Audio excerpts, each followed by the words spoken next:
Just take a quick look at the divisions, man. Anything jumping out to you? Golden State is the only undefeated team at 6-0. It's a lot of teams that are right at 500, just under 500, just a little bit above. I'm a little shocked at that Toronto was 5-1, although they added DeMarre Carroll. I'm a little shocked to see Detroit there, but I think that bodes well for them for the regular, to be regarding the playoffs. I am a little shocked to see Atlanta at 6-1. Yeah, I'm not shocked at Toronto. They lost a tough one. Who beat them the other night? It was down in the last 30 seconds. That was a tough loss for them. I think they got a good team. I want Detroit to be great. 4-1, it looks good on paper, but they're not gonna beat Cleveland. I know Chicago looks confused right now. I still like Indy a lot in that division, so that's gonna be tough. Indy's sitting at 3-3 right now. Yeah, I think it's a great sign that PG is. Oh, he looked great last night. He's looking good. I had no idea that he would return to form, so it'll be interesting where he is with a week schedule, a weekly schedule, 3-4 games a week. It'll be interesting to see how his ankle, lower leg responds, but it was great to see him. What do you think about those hickory uniforms? I love them because, my team, my NFL team is the Redskins, so that burgundy and gold was right in my wheelhouse. What would you think about it? I think they should have left them in the movie. Okay. I'm not going to argue with you on that one.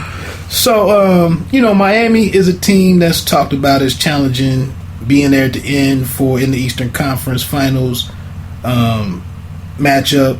I don't know if I agree with that or not. Chicago 4-2. That's the Central Division in the East is really pretty much where it's at. Yeah, that's going to be a race. And it'll be interesting to see if Detroit. Morris did pour in 20 points the other night. Oh, the kid can play. And it looks like he's gonna earn and stick with that starting spot. So look, I'm impressed with the Pistons so far.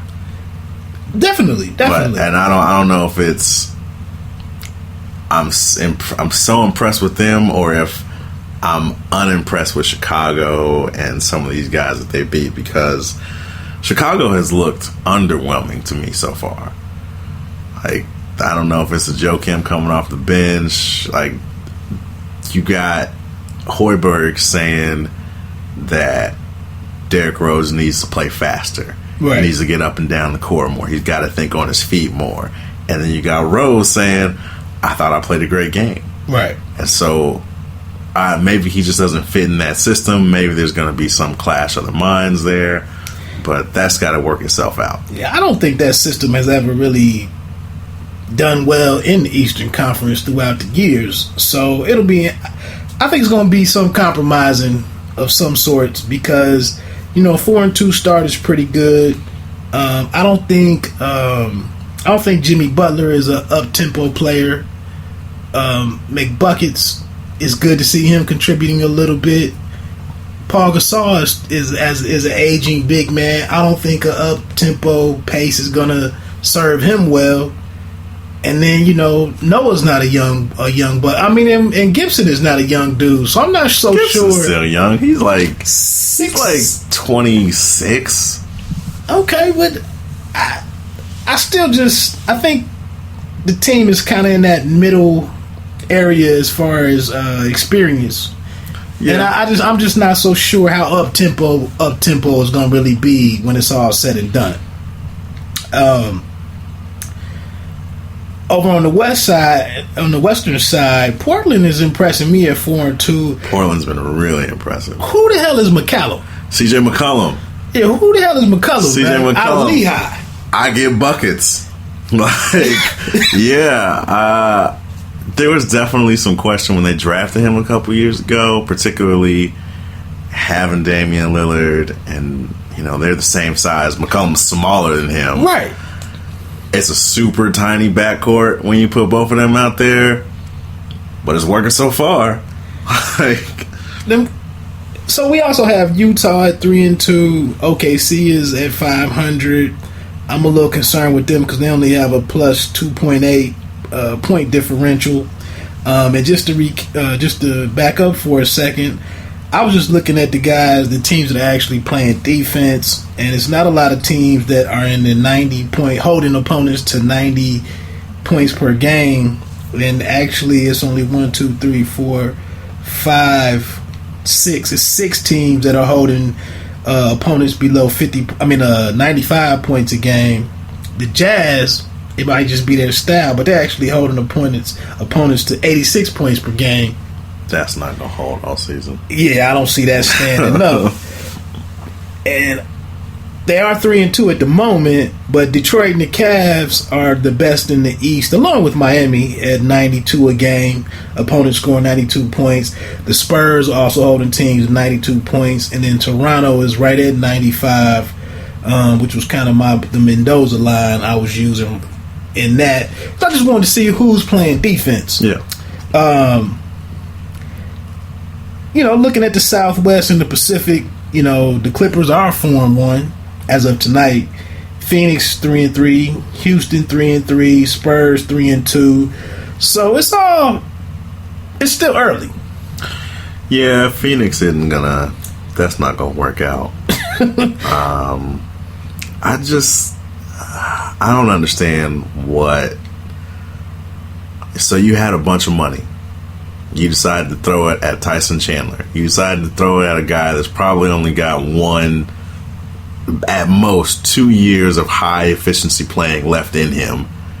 And then you're going to stunt the growth of the guy that you picked, Alex Len, in the process. Now his minutes are less. I understand maybe you okay, Tyson can kind of mentor him and maybe make him a better defender. But you have hamstrung it. You gave him so much money. And what are you going to do? You're going to run a pick and roll with Brandon Knight all day? I don't know what they're doing out there. It's not going to work. Phoenix has, they just haven't been able to recover, since the core pieces of their team left in the 90s, early 2000s. And it's one of the markets that I really appreciate. I like the fan base and everything, but I don't know what they have going on out there. One thing before we move into this next topic, I finally got a chance to see the Sacramento Kings, and what do you know? No Boogie. Hurt, got that Achilles injury. Achilles. So I'm just sitting here watching Rondo. I was trying to see what this team might be able to bring to the table, and the verdict is still out.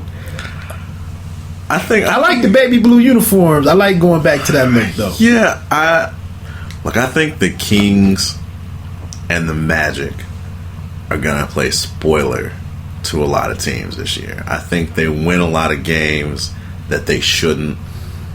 I think they're gonna push teams that don't expect a real race when they come in there.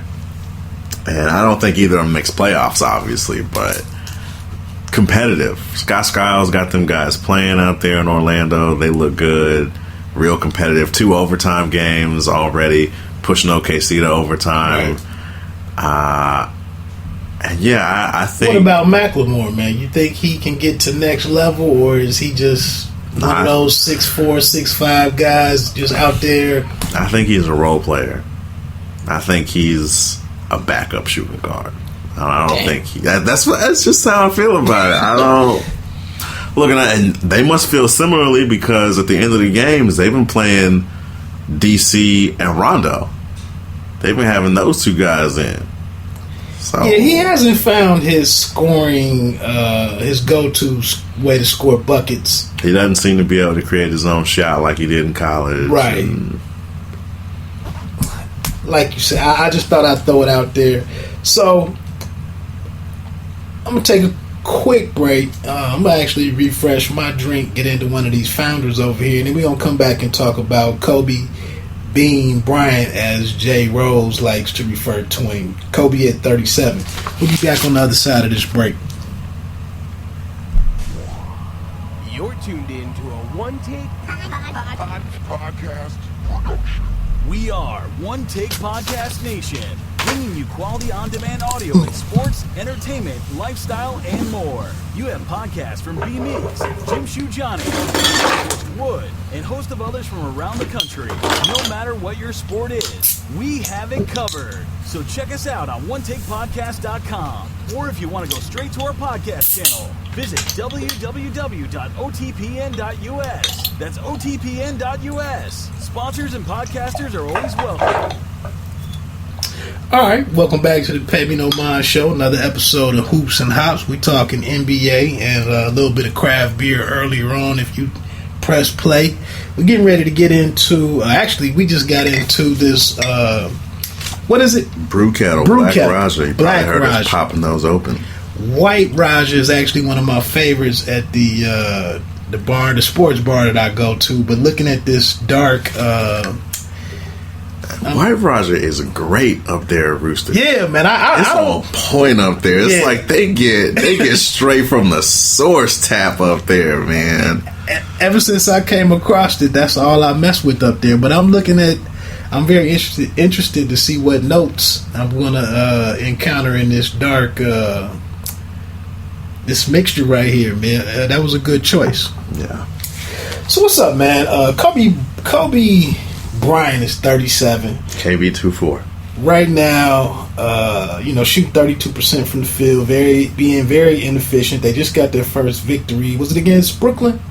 Yep, against the winless Brooklyn team. Against the winless Brooklyn team. He's down averaging 16.2 points per game. He's come out and declared that he's going to be a Laker for life. I guess kind of in response to some comments from New York Knicks president or GM Phil Jackson, the Zen Master. And I just thought we could take a quick look at, man, Kobe at 37 versus Michael Jordan. Like I told you earlier, I think Jordan was retired at 37. But at 38 and 39, Michael actually averaged 23 and 20 respectively. And Kobe's not doing that right now. Yeah. Mike might have had a better man, maybe not with the Wizards, but what's your thoughts on this? Well, all right, so Adrian Wojnarowski just did a big piece today about Kobe Bryant, saying that he feels that he is being held to an unfair standard, which was super surprising to me, being that he is the closest thing that we will ever see to Jordan, to me, from a competitive stance. As he said that he's 37 and people are holding him to this standard. Everybody expects him to go out there and score 30 a night, and it's just not realistic. That ain't what Kobe would have said a year ago. Yeah, he would have just been throwing buckets up there. So I'm worried about Kobe, and I'm a big Kobe fan. Like I'm a huge Kobe guy. I think he gets out of this shooting slump. I think this gets better for him. I think a lot of what people aren't talking about is the fact that he was not able to do a lot of shooting over the summer because he had that shoulder injury, the rotator cuff surgery on that torn labrum. And he wasn't cleared to shoot until like 3-4 weeks before training camp started. Okay. Like there's a commercial, and I think Winhurst pointed this out. There's a commercial where they show Kobe kicking a ball, and he actually like does some soccer moves with it, and he kicks it in the hoop. It was because he couldn't shoot. He hadn't been cleared by doctors to shoot. And so I think he just doesn't have legs. I mean, he's still coming. Look, everybody knows that Achilles injury is a 2-year injury. All right. So he was back last year from it, but he didn't have the lift. He didn't have the speed. So I think he just got to get his legs back. But him, and even in the interview, he says, he still plans on proving everybody wrong. but any